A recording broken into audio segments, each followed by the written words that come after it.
Thank you so much. Thank you so much, Neha, for what a wonderful introduction.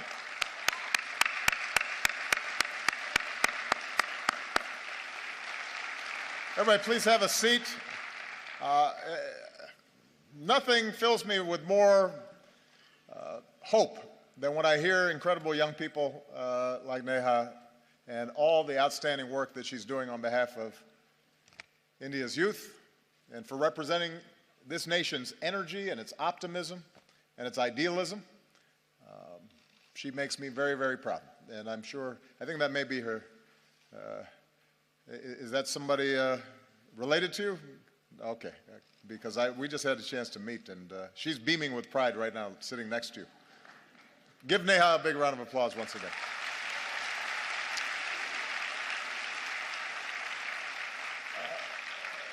Distinguished guests, ladies and gentlemen, to all the students and young people who are here today, to the people of India watching and listening across this vast nation, I bring the friendship and the greetings of the American people.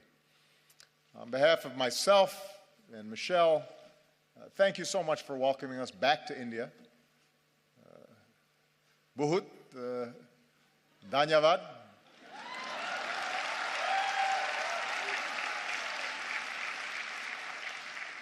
It has been a great honor to be the first American president to join you for Republic Day. With the tricolor waving above us, we celebrated the strength of your Constitution. We paid tribute to India's fallen heroes. In yesterday's parade, we saw the pride and the diversity of this nation, including the daredevils on their Royal Enfields, which was very impressive. Secret Service does not let me ride motorcycles, especially not on my head.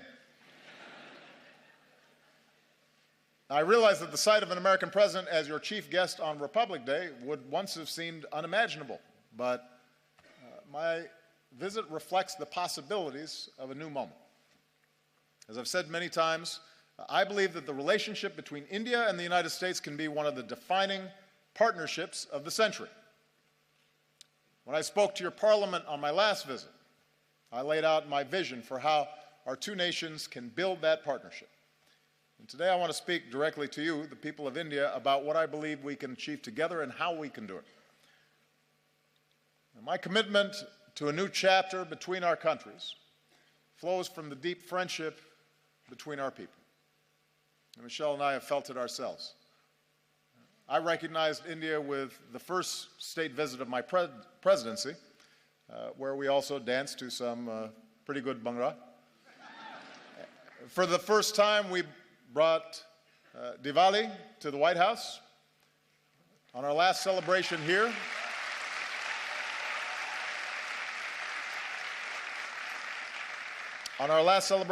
we celebrated the Festival of Lights in Mumbai. We danced with some children. Unfortunately, we were not able to schedule any dancing this visit. Señorita, bude, desho me. You know what I mean. So,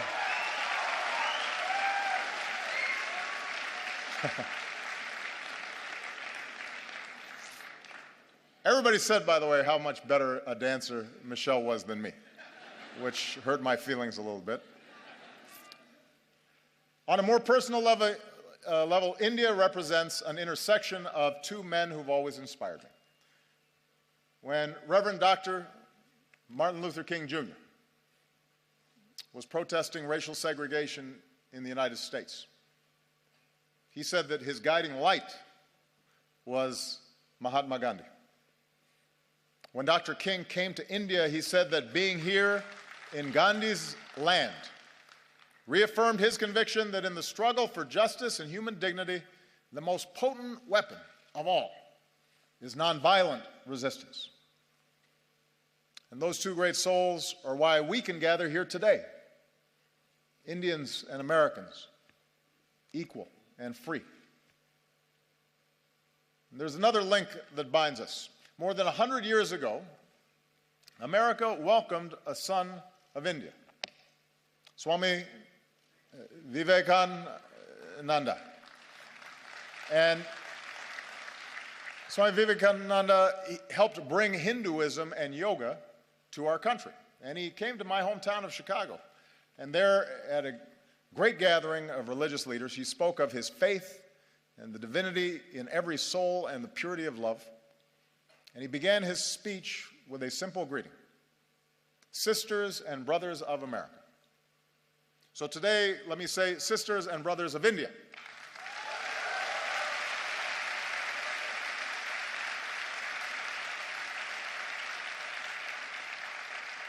My confidence in what our nations can achieve together is rooted in the values that we share. For we may have our different histories and speak different languages, but when we look at each other, we see a reflection of ourselves. Having thrown off colonialism, we created constitutions that began with the three same words: we the people. As societies that celebrate knowledge and innovation, we transformed ourselves into high-tech hubs of the global economy. Together, we unlocked new discoveries, from the particles of creation to outer space. And we are among the few nations to have gone to both the moon and to Mars.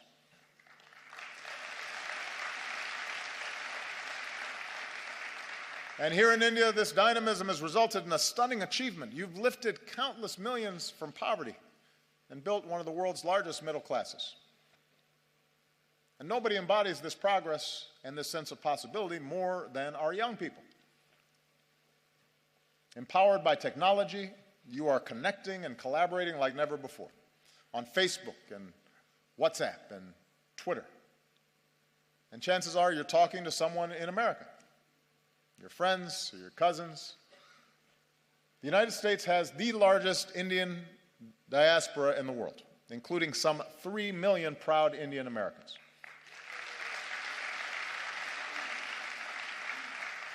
And they make America stronger, and they tie us together. Bonds of family and friendship that allow us to share in each other's success. So for all these reasons, India and the United States are not just natural partners. I believe America can be India's best partner. I believe that.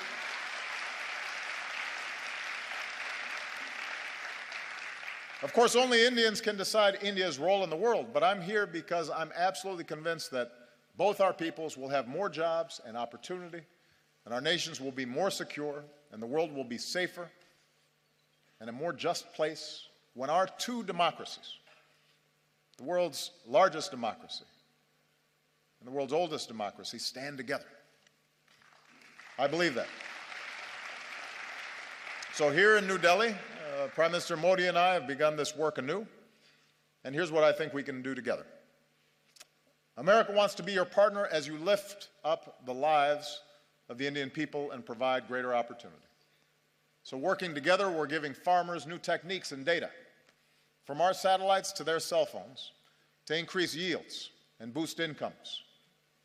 We're joining you in your effort to empower every Indian with a bank account. And with the breakthroughs we achieved on this visit, we can finally move toward fully implementing our civil nuclear agreement, which will mean more reliable electricity for Indians and cleaner non-carbon energy that helps fight climate change.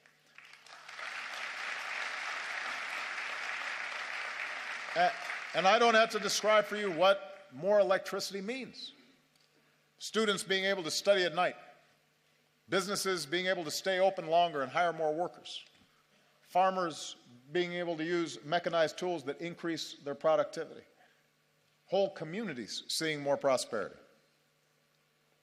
In recent years, India has lifted more people out of poverty than any other country, and now we have a historic opportunity, with India leading the way, to end the injustice of extreme poverty all around the world.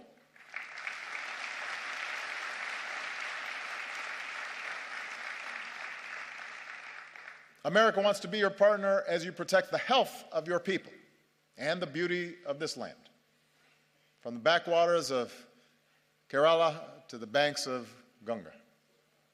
As we deliver more energy, more electricity, let's do it with clean, renewable energy like solar and wind. And let's put cleaner vehicles on the road and more filtration systems on farms and villages. Because every child should be able to drink clean water, and every child should be able to breathe clean air.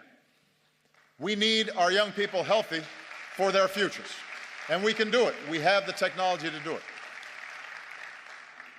America wants to be your partner in igniting the next wave of Indian growth. As India pursues more trade and investment, we want to be first in line. We're ready to join you in building new infrastructure, the roads and the airports, the ports, the bullet trains to propel India into the future. We're ready to help design smart cities that serve citizens better, and we want to develop more advanced technologies with India as we do with our closest allies. We believe we can be even closer partners in ensuring our mutual security. Now, both our nations have known the anguish of terrorism, and we stand united in the defense of our people. And now we're deepening our defense cooperation against new challenges. The United States welcomes a greater role for India in the Asia-Pacific, where the freedom of navigation must be upheld and disputes must be resolved peacefully. And even as we acknowledge the world as it is, we must never stop working for the world as it should be, a world without nuclear weapons. That should be a goal for all of us.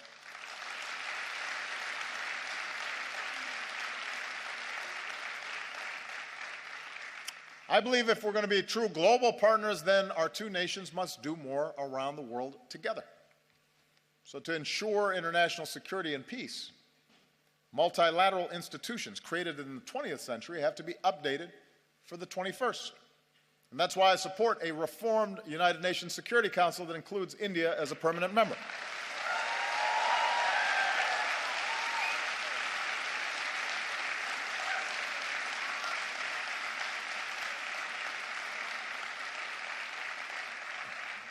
Of course, as I've said before, with power comes responsibility.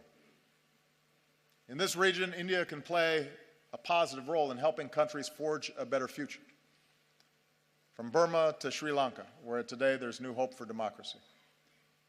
With your experience in elections, you can help other countries with theirs. With your expertise in science and medicine, India can do more around the world to fight disease and develop new vaccines, and help us end the moral outrage of even a single child dying from a preventable disease. Together, we can stand up against human trafficking and work to end the scourge of modern-day slavery.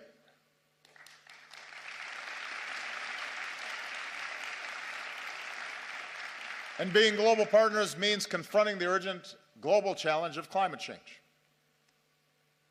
With rising seas, melting Himalayan glaciers, more unpredictable monsoons, cyclones getting stronger.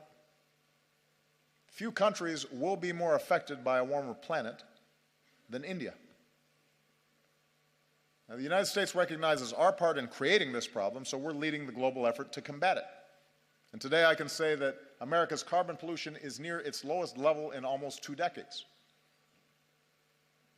I know the argument made by some that it's unfair for countries like the United States to ask developing nations and emerging economies like India to reduce your dependence on the same fossil fuels that help power our growth for more than a century. But here's the truth. Even if countries like the United States curb our emissions, if countries that are growing rapidly like India, with soaring energy needs, don't also embrace cleaner fuels, then we don't stand a chance against climate change. So we welcome India's ambitious targets for generating more clean energy. We'll continue to help India deal with the impacts of climate change, because you shouldn't have to bear that burden alone. And as we keep working for a strong global agreement on climate change, it's young people like you who have to speak up so we can protect this planet for your generation. I'll be gone when the worst effects happen. It's your generation and your children that are going to be impacted. And that's why it's urgent that we begin this work right now. Development that lifts up the lives and health of our people, trade and economic partnerships that reduce poverty and create opportunity, leadership in the world that defends our security and advances human dignity and protects our planet. That's what I believe India and America can do together. So with the rest of my time, I want to discuss how we can do it. Because in big and diverse societies like ours, progress ultimately depends on something more basic, and that is how we see each other. And we know from experience what makes nations strong. Neha, I think, did a great job of describing the essence of what's important here. We are strongest when we see the inherent dignity in every human being. Look at our countries, the incredible diversity, even here in this hall. India is defined by countless languages and dialects in every color and caste and creed, gender and orientations. And likewise in America, we're black and white and Latino and Asian and Indian American and Native American. Your Constitution begins with the pledge to uphold the dignity of the individual.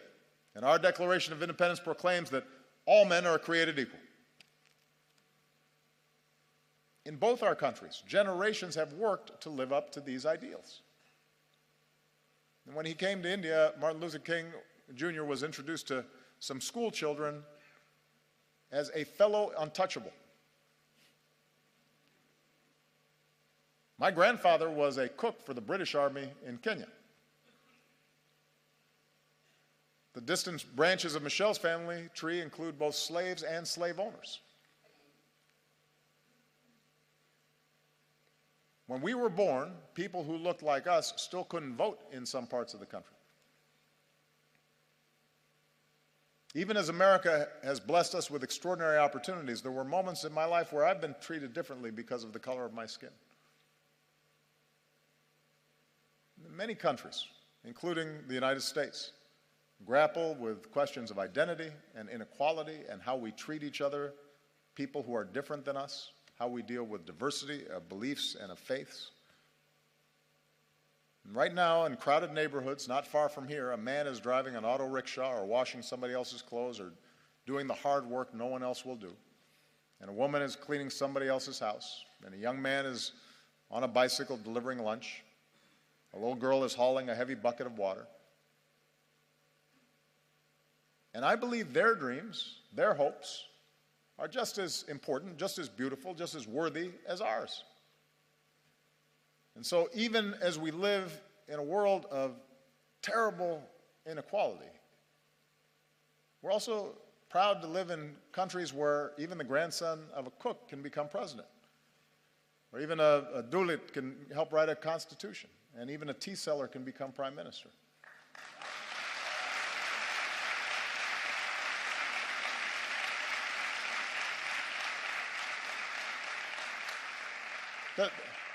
The point is that the aim of our work must be not to just have a few do well, but to have everybody have a chance. Everybody who's willing to work for it have the ability to dream big and then reach those dreams. Our nations are strongest when we uphold the equality of all our people, and that includes our women. Now, you may have noticed I am married to a very strong and talented woman. Michelle is not afraid to speak her mind or tell me when I'm wrong, which happens frequently. And we have two beautiful daughters, so I'm surrounded by smart, strong women. And in raising our girls, we've tried to instill in them basic values. A sense of compassion for others and respect for themselves and the confidence that they can go as far as their imaginations and abilities will carry them. And as part of Michelle's work as First Lady, she's met with women and girls around the world, including here in India, to let them know that America believes in them too. In the United States, we're still working to make sure that women and girls have all the opportunities they deserve and that they're treated equally.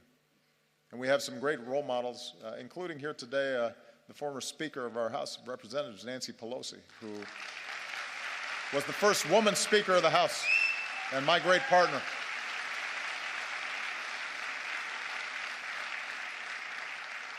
And here in India, it's the wives and the mothers who so often hold families and communities together.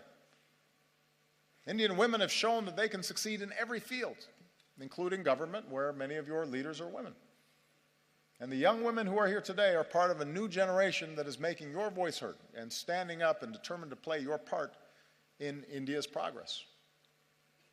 And here's what we know. We know from experience that nations are more successful when their women are successful. When girls go to school,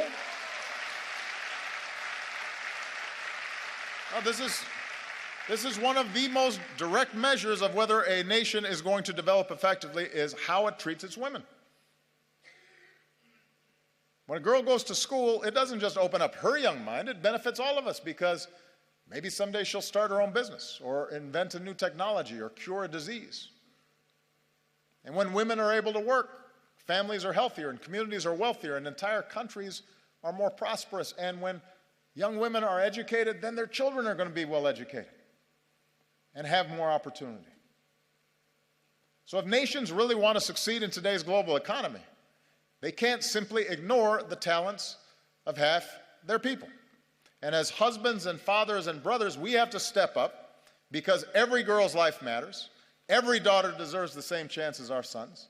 Every woman should be able to go about her day, to walk the streets or ride the bus and be safe and be treated with respect and dignity. She deserves that.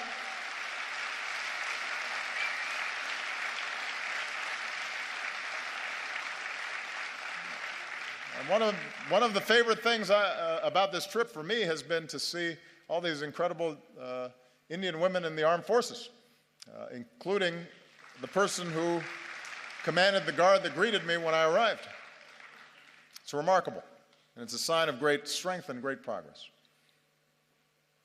Our nations are strongest when we see that we are all God's children, all equal in His eyes and worthy of His love. Across our two great countries, we have Hindus and Muslims, Christians and Sikhs and Jews and Buddhists and Jains and so many faiths. And we remember the wisdom of Gandhiji, who said, "For me, the different religions are beautiful flowers from the same garden, or they are branches of the same majestic tree." Branches of the same majestic tree. Our freedom of religion is written into our founding documents. It's part of America's very first amendment.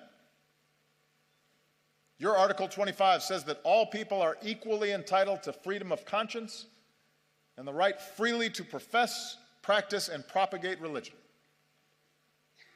In both our countries, in all countries, upholding this fundamental freedom is the responsibility of government, but it's also the responsibility of every person. In our lives, Michelle and I have been strengthened by our Christian faith. But there have been times where my faith's been questioned by people who don't know me, or they've said I adhere to a different religion, as if that were somehow a bad thing. Around the world, we've seen intolerance and violence and terror perpetrated by those who profess to be standing up for their faith, but in fact are betraying it. No society is immune from the darkest impulses of man, and too often religion has been used to tap into those darker impulses as opposed to the light of God. 3 years ago in our state of Wisconsin, back in the United States, a man went into a Sikh temple and in a terrible act of violence killed 6 innocent people, Americans and Indians. And in that moment of shared grief, our two countries reaffirmed a basic truth, as we must again today, that every person has the right to practice their faith how they choose, or to practice no faith at all, and to do so free of persecution and fear and discrimination.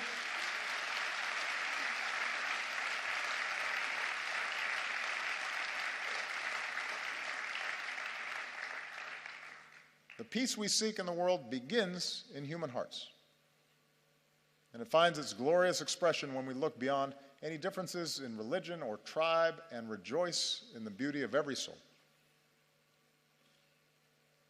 And nowhere is that more important than India. Nowhere is it going to be more necessary for that foundational value to be upheld. India will succeed so long as it is not splintered along the lines of religious faith, so long as it's not splintered along any lines, and is unified as one nation. And it's when all Indians, whatever your faith, go to the movies and applaud actors like Shah Rukh Khan, and when you celebrate athletes like Milkha Singh or Mary Kom. And every Indian can take pride in the courage of a humanitarian who liberates boys and girls from forced labor and exploitation, who's here today. Kailash Satyarthi, our most recent winner of the Nobel Prize for Peace. So that's what unifies us. Do we act with compassion and empathy? Are we measured by our efforts, by what Dr. King called the content of our character, rather than the color of our skin or the manner in which we worship our God? In both our countries, in India and in America, our diversity is our strength, and we have to guard against any efforts to divide ourselves along sectarian lines or any other lines. And if we do that well, if America shows itself as an example of its diversity and yet the capacity to live together and work together in common effort, in common purpose, if India, as massive as it is, with so much diversity, so many differences, is able to continually affirm its democracy, that is an example for every other country on earth. That's what makes us world leaders.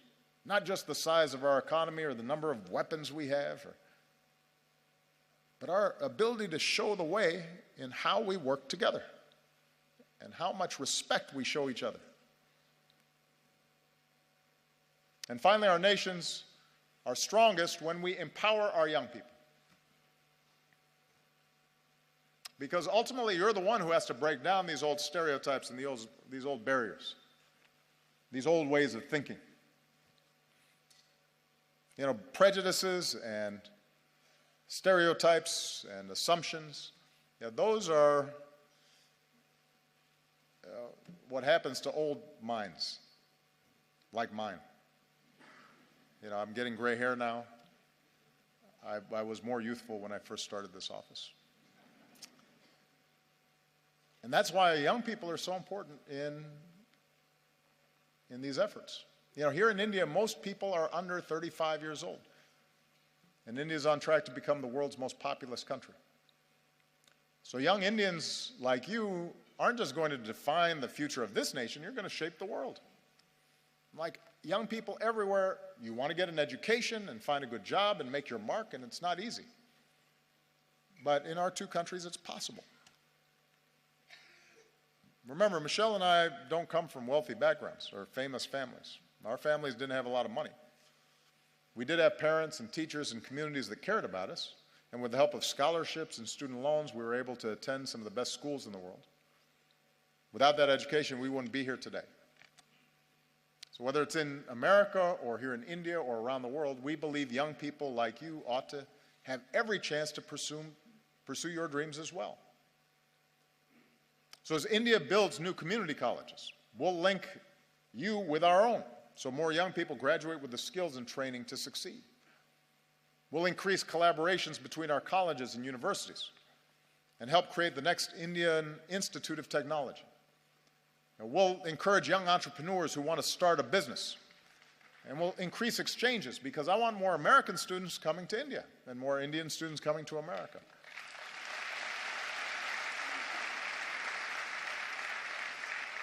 And that way we can learn from each other and we can go further. Because one other thing we have in common, Indians and Americans are some of the hardest working people on earth. And I've seen that. Michelle and I have seen that in a family here in India. I just want to tell you a quick story. On our last visit here, we visited Humayun's tomb. And while we were there, we met some of the laborers who are the backbone of this nation's progress. We met their children and their families as well, and some wonderful young children with bright smiles, sparks in their eyes. And one of the children we met was a boy named Vishal. And today, Vishal is 16 years old, and he and his family live in South Delhi in the village of Murband. This is Vishal. And his mother works hard in their modest home, and his sister is now in university. She wants to become a teacher. His brother is a construction worker earning his daily wage. And his father works as a stone layer farther away, but sends home what little he makes so Vishal can go to school. And Vishal loves math, and mostly he studies. And when he's not studying, he likes watching Kubudi. And he dreams of someday joining the Indian Armed Forces. And we're grateful that Vishal and his family joined us today. We're very proud of him because he's an example of the talent that's here. And Vishal's dreams are as important as Malia and Sasha's dreams, our daughters. And we want him to have the same opportunities. Sisters and brothers of India. Now, we are not perfect countries, and we've known tragedy and we've known triumph. We're home to glittering skyscrapers, but also terrible poverty, and new wealth, but also rising inequality. We have many challenges in front of us. But the reason I stand here today, and I'm so optimistic about our future together, is that despite our imperfections, our two nations possess the keys to progress in the century ahead. We vote in free elections. We work and we build and we innovate. We lift up the least among us. We reach for heights previous generations could not even imagine. We respect human rights and human dignity, and it is recorded in our constitutions. And we keep striving to live up to those ideals put to paper all those years ago. And we do these things because they make our lives better and safer and more prosperous, but we also do them because our moral imaginations extend beyond the limits of our own lives. And we believe that the circumstances of our birth need not dictate the arc of our lives. We believe in the father working far from home, sending money back so his family might have a better life. We believe in the mother who goes without so that her children might have something more. We believe in the laborer earning his daily wage and the student pursuing her degree. And we believe in a young boy who knows that if he just keeps studying, if he's just given the chance, his hopes might be realized too. We are all beautiful flowers from the same garden, branches of the same majestic tree. And I'm the first American president to come to your country twice, but I predict I will not be the last, because as Americans, we believe in the promise of India. We believe in the people of India. We are proud to be your friend. We are proud to be your partner as you build the country of your dreams. Jai Hind. Thank you. Jai Hind.